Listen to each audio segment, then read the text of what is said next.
Hey, it's Joseph here, and what you're seeing on the screen is what I'm about to make.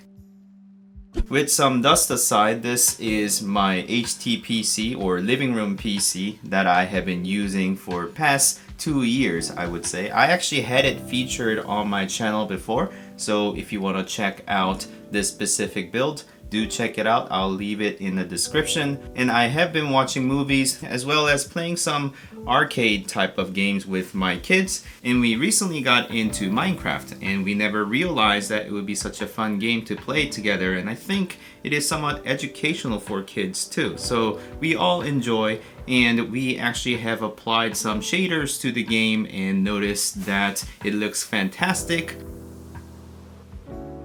but at the same time it is bogging down the current HTPC or the living room PC that we have, because it does not have a dedicated graphics card nor the powerful CPU. Therefore, we decided to upgrade the PC so that we can enjoy the amazing graphics of the shaders. In the previous case that I have used was SG13 or SUGO 13 from Silverstone, and this time Silverstone also have provided me some of the parts for me to showcase here, which is the SUGO 16 here, and it is sort of the upgraded version of SUGO 13. It is slightly bigger, but I think the overall case is designed in a way it accommodates a lot more things, and that also includes much bigger graphics card such as this one over here. It is an NVIDIA GeForce RTX 2080 Super. It is quite a big graphics card, but it is going to fit inside of this case. Therefore, I decided to go with these parts over here. Starting with the CPU of the choice, it is quite an old one, and this is actually the CPU that I have been using ever since I built my very first PC, and it is Intel i7-8700, and it is a non-K SKU, but I do have a motherboard for it. And the box for the motherboard is ROG Strix B360i Gaming. It is quite an old one, but it has been working just fine. And surely it doesn't come pre-assembled, but I had been using this specific setup for different PC build. But I've got the memories already attached, which are the ones over there, which makes total of 32 gigs. You'll probably find with 16 gigs, but I had the memory, why not? And also I've got the storage from Sabrent, which is also over there, which is a 512 gigabytes model. I can add another terabyte or so on the back of the motherboard if I decide to, and I've got that CPU already attached. So I'm just gonna go build on top of this. And the rest of the things that I haven't introduced is the CPU cooler. I'm gonna be using AR12 RGB, although I won't really be using the RGB feature of this fan, but it happens to be compatible and it should be good enough for this specific build. And also the power supply will be one from Silverstone. It is 700 watt unit,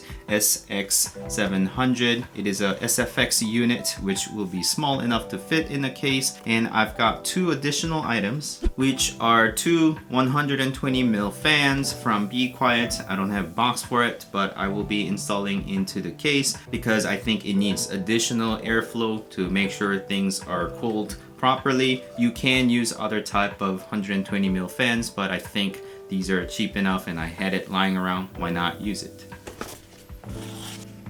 By the way, I do want to mention that this has been a fantastic case, and it is really compact and it sits quite well in a media console of our living room. Yeah, I highly recommend this case. Mind you, you can fit a dedicated graphics card in here too, but SG16 that I'm about to upgrade into will take bigger graphics card and kind of improved airflow along with the CPU cooler. So here you can definitely not fit a tower cooler, but in that one you can. So let's get to it.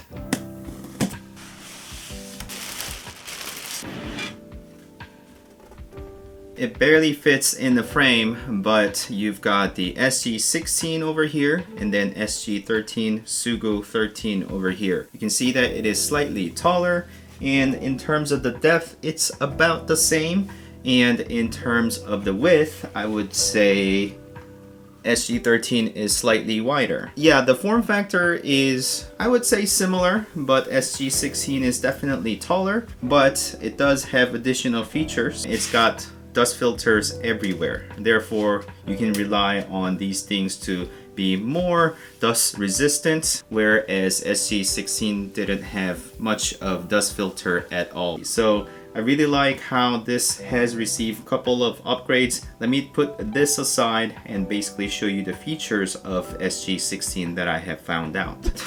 And it's got some paper on it, but let's open it. It's just captive thumb screw, which is really nice. I like this design where it doesn't require additional tool, and I happen to open up the back side. So let's go ahead and reverse it. It is all metal built, but it is quite light as well.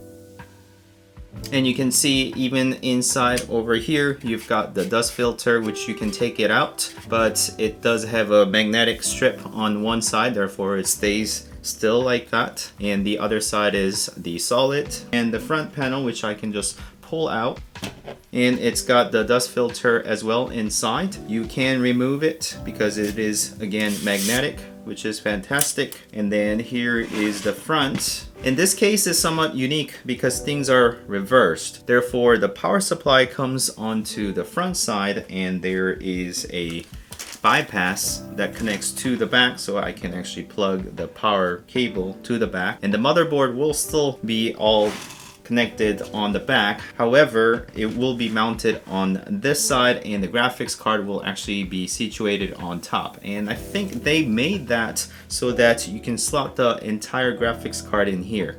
And I think the 2080 Super will fit in here. Fingers crossed there on that one.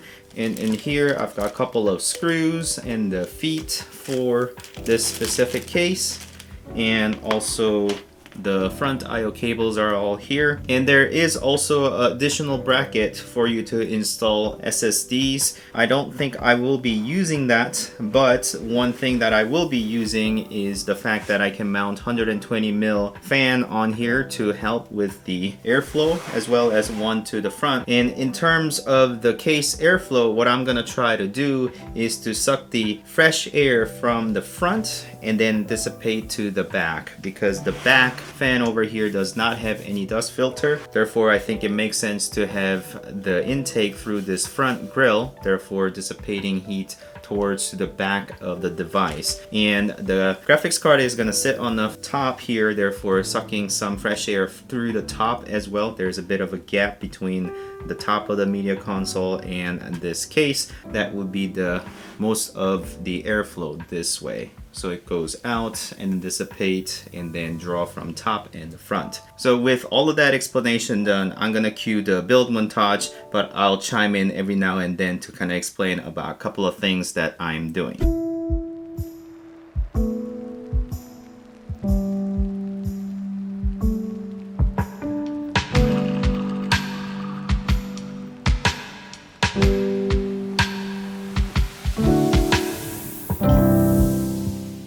And unfortunately, the CPU cooler bracket is making contact with this heatsink that is dissipating heat for the chip underneath this, as well as the SSD. I think I'm gonna have to use another cooler with a different bracket design.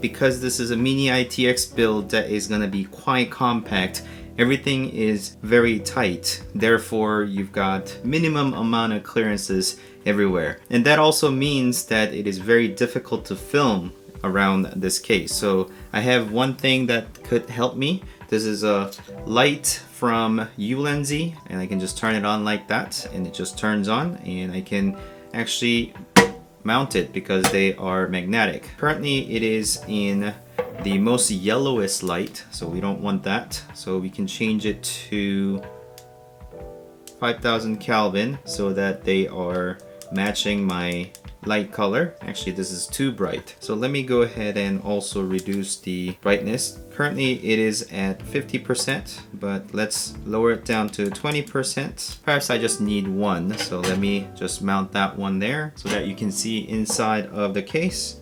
It does have all sorts of different accessories. I've got other things like this diffuser rubber that attaches on top. And I've also got this flap that attaches onto the light, like so, to control the light. And I also got this directional filter that could attach onto the front of the light magnetically again, or this kind of funnel for product photography, so it becomes sort of the pin light onto whatever that I'm trying to show. By the way, this is rechargeable with USB Type-C, which is convenient, and it's got this magnetic system that attaches to all the metal, and this is how we're gonna roll.